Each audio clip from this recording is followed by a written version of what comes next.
สบายดีพ่อแม่พี่น้องป้องปายเมื่อทุกคู่ทุกคนเนาะมื้อนี้บ่พรสิพามาเบิ่งเนาะทุกคนมาเบิ่งหมากไม้เนาะหมากไม้ธรรมชาติที่ว่ากินได้เนาะบ่พรบ่ฮู้ว่าอยู่ไทยนี่มีคืออยู่ลาวบ่หรือว่าอยู่ไทยนี่เพิ่นเอิ้นต้นหยังหรือว่าเอิ้นคือกันกับเอิ้นชื่อคือกันกับประเทศลาวบ่เนาะพ่อแม่พี่น้องนี่บ่พรสิพามาเบิ่งนี่บ่พรใช้เบิ่งหมากมันเด้อพ่อแม่พี่น้องเด้อนี่เห็นบ่ใบมันนี่ ใบมันพ่อแม่พี่น้องนี่ใบมันจะเป็นแบบซี่นี่ใบมันนี่อยู่ไทยเอิ้นหมากหยังพ่อแม่พี่น้องเนาะถ้าคนกรุงเทพหรือว่าอาจสิบ่เคยเห็นถ้าเป็นคนฝั่งอีสานน่าจะฮู้นะบ่พรว่าน่าจะฮู้เนาะมื้อนี้บ่พรสิพามาเบิ่งเนาะนี่หมากมันคือจะคือหมากอิหยังนะทุกคนจะคือหมากองุ่นองิ่นนี่เนาะนี่แต่ว่ามันกินได้เด้พ่อแม่พี่น้องเอ้ยบางต้นก็สิหวานๆได้จักหน่อยหนึงบางต้นก็สิผาดๆอันนี้สิผาดๆหน่อยหนึงแต่กินได้เนาะพ่อแม่พี่น้องเนาะ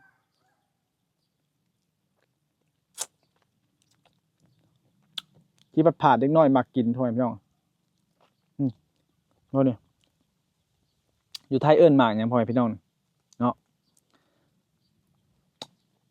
เป็นหลายขนาดเล็กน้อยกินก็บ่หมดซ้ำอยู่ลาวนี่เอิ้นหมักหวาเนาะหมักหวาพ่อแม่พี่น้องบ่แม่นหมักขวดเด้หมักหวาหมักหวาประเทศลาวเอิ้นหมักหวาเนาะอยู่ไทยเอิ้นหมากหยังเนาะนี่เห็นบ่นี่อืมขมๆพ่อแม่พี่น้องเอ้ยมื้อนี้บ่พรก็ออกมาเล่นทุ่งไร่ทุ่งนาเนาะเพราะว่าอยู่เรือนมันก็เบื่อๆพ่อแม่พี่น้องมันบ่จักทางไปเนาะอืมบ่จักทางไปอยู่บ้านมีแต่ใช้เงินเนาะก็เลยว่ามาหาเล่นทุ่งไร่ทุ่งนาเนาะมาหากินอยู่นาไปหาหน่อมงหน่อไม้พ่อแม่พี่น้องแต่บ่ทันได้ไปดอกหาหน่อไม้น่ะอ่ามื้อนี้มาเล่นเนาะอือฮึอยู่บ้านบ่ไหวพ่อแม่พี่น้องชื่อแต่กินเนาะมานาไข่แดดเนาะหาหน่อไม้หน่อตอกแกงเนาะหรือว่าคุดจิหล่อเนาะประเทศไทยนี่เอิ้นคือกันบ่นี่พ่อแม่พี่น้องบ่พรสิให้เบิ่งเด้อนี่นี่นี่อยู่ไทยเขาเอิ้นหยังพ่อแม่พี่น้องเห็นบ่มันเป็นขุยนี่เบิ่งนี่เป็นขุยเนาะอยู่ลาวเขาเอิ้นจิหล่อเนาะพ่อแม่พี่น้องแต่ว่าบ่พรบ่ฮู้ว่าทางฝั่งไทยและทางภาคอีสานเพิ่นเอิ้นหยังเนาะเอิ้นคือกันบ่เนาะเอิ้นจิหล่อจิหยังคือกันบ่แต่ว่าแต่ละพื้นที่บ่พรคิดว่าน่าจะเอิ้นบ่คือกันเนาะพ่อแม่พี่น้องเนาะอาแต่อยู่บ้านบ่พรนี่เพิ่นเอิ้นจิหล่อเนาะพ่อแม่พี่น้องบางพื้นที่เขาเอิ้นแมงจิโป่งเนาะอาแต่ว่าบ่ฮู้ว่าทางฝั่งไทยเพิ่นเอิ้นหยังเนาะพ่อแม่พี่น้องเนาะนี่แหละอยู่ทุ่งไร่ทุ่งนานี่มีหลายนะพ่อแม่พี่น้องเอ้ยพุ่นน่ะขุยมันเต็มอยู่พู้อืมเต็มอยู่พ่อแม่พี่น้องเอ้ยพู้ขุดมาขั่วกินแซ่บเด้อมาขั่วมาทอดมาป่นเนาะมาทำน้ำพริกป่นน่ะแซ่บเดี๋ยวบ่พรสิลองขุดเบิ่งเนาะไปหาเสียมมาขุดเบิ่งพ่อแม่พี่น้องเอ้ยตัวมันก็ใหญ่อยู่เดะช่วงมันใหญ่ก็ใหญ่บางทีก็ส่ำนิ้วก้อยบางทีก็ส่ำน้อยๆเนาะส่ำได้เด้นะตัวนี้น้อยหนึงแต่ว่าช่วงนี้ก็น่าจะใหญ่แล้วฝนตกหลายขุยมันเต็มอยู่พ่อแม่พี่น้องเอ้ยพู้หลายอีหลีพ่อแม่พี่น้องเอ้ยถ้าอยู่ในห้วยในห้องนี่แบบนี้นี่ถ้ายามฝนตกน้ำออกแก่งนี่ไปหาเก็บเอาโลดพ่อแม่พี่น้องมันสิอยู่ตามปลายตามใบไม้ตามต้นยะขงยะคิวนี่มันสิขึ้นมาเนาะเพราะว่าน้ำท่วมรูมันถ้ายามน้ำออกแก่งออกหยังนะถ้ามันอยู่ตามห้วยตามห้องนี่โอ้ส่ำสิเอาพ่อแม่พี่น้องแซ่บขนาดนั้นช่วงยามมันแม่ไข่ยังแซ่บจิหล่อเนาะบ้านบ่พรเอิ้นจิหล่อบางพื้นที่เพิ่นก็สิเอิ้นจิโป่งบ่บ่พรก็บ่ฮู้เนาะนี่แหละพ่อแม่พี่น้องเอ้ยวันนี้บ่พรออกมาเล่นทุ่งไร่ทุ่งนาเนาะโอ้ยอยู่บ้านก็บ่ไหวคือว่าพ่อแม่พี่น้องเอ้ยเมื่อวานนี้ก็ไปกินเผลอเนาะบางคนนี่มาให้มาดราม่ามาด่าบ่พรก็มีว่าบ่พรนี่เว้าเกินไปเนาะบ่พรเว้าเกินไปบางคนว่าบ่พรเว้าเกินไปเนาะเมื่อวานนี้บ่พรก็ ไปกินเผลอเนาะเมื่อวานนี้ถ้วยหนึ่งก็2ถ้วย100,000 2ถ้วย100,000ก็ไล่รวมๆกับ ก็แพงอยู่เด้พ่อแม่พี่น้องเอ้ยเนาะแพงกว่าอยู่ไทยอยู่ไทยเต็มที่มีแต่40-50 บาทเนาะ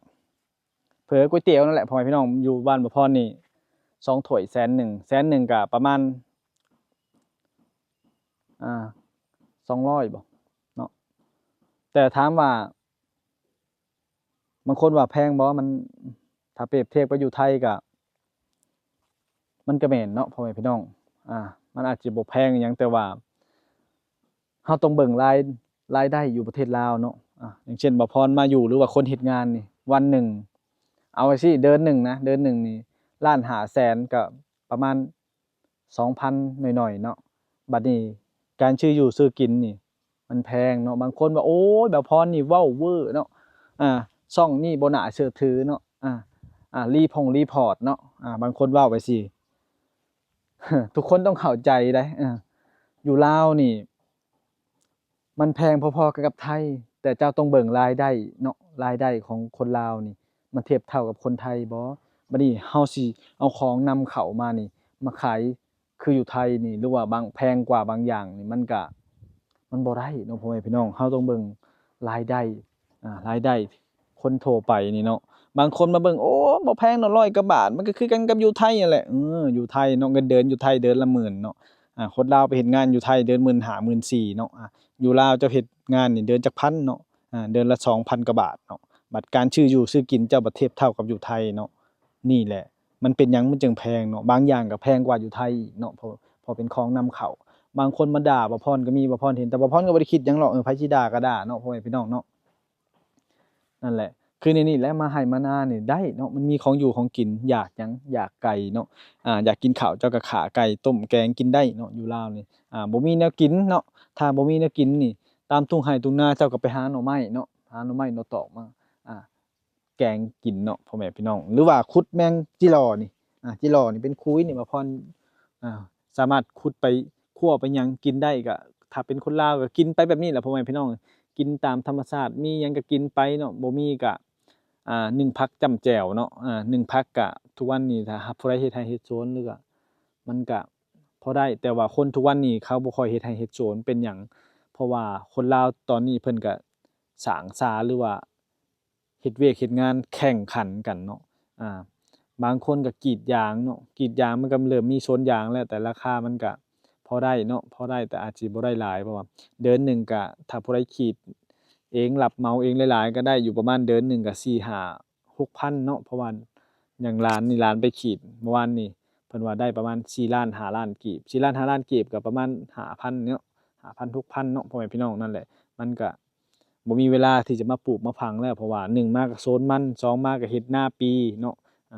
นาปี3มาก็เฮ็ดไร่เฮ็ดสวนมันก็บ่มีเวลาที่ปลูกผังสมัยก่อนเนี่ยเพิ่นสิเฮ็ดไร่เฮ็ดสวนเพราะว่าเพิ่นสิบ่ได้เฮ็ดสวนมันหรือว่าบ่ได้เฮ็ดสวนยางบ่ได้เฮ็ดหยังคือเดี๋ยวนี้เนาะแต่ก่อนเพิ่นเฮ็ดแต่นากับหากินธรรมชาติเนาะธรรมชาติแต่ก่อนมันก็หลายแล้วก็การปลูกการผังมันก็มีเวลาเฮ็ดแต่คนปัจจุบันนี้คนลาวนี่สิอ่า เฮ็ดสวนยางเนาะอ่าเฮ็ดมันเพราะเฮ็ดนาปีเนาะมันก็เลยบ่มีเวลาเฮ็ดไร่เฮ็ดสวนเพราะว่าคนทุกวันนี้มันก็ดิ้นรนนะทุกคนดิ้นรนแบบอยากหั่งอยากมีอยากพัฒนาตัวเองนั่นแหละเนาะมันก็เลยบ่เฮ็ดไร่เฮ็ดสวนของอยู่ของกินปัจจุบันนี้ก็มีแต่ซื้อกินเป็นหลักเนาะพ่อแม่พี่น้องคลิปนี้ก็บ่พรก็จบไว้เป็นเพียงเท่านี้เนาะบ่พรก็ฝากถึงคนที่มาด่าบ่พรว่าโอ้เนาะบักนี่มันเชื่อถือบ่ได้บ่แม่นเนาะบ่พรเว้าตามความจริงเนาะพ่อแม่พี่น้องบางทีประเทศเฮาหรือว่าบ้านเมืองเฮาหรือว่าคือบ่พรนี่รายได้มันบ่หลายเนาะแต่ว่าเฮาสิมาซื้อกินคืออยู่ไทยเนาะถ้วยหนึ่ง60บาท70บาท100หนึ่งนี่มันก็เป็นไปบ่ได้เพราะว่ารายได้มันบ่ได้คืออยู่ไทยเนาะพ่อแม่พี่น้องคลิปนี้ก็จบเป็นเพียงเท่านี้เด้อฝากกดไลค์กดแชร์ฝากเป็นกำลังใจให้บ่พรด้วยเด้อพ่อแม่พี่น้อง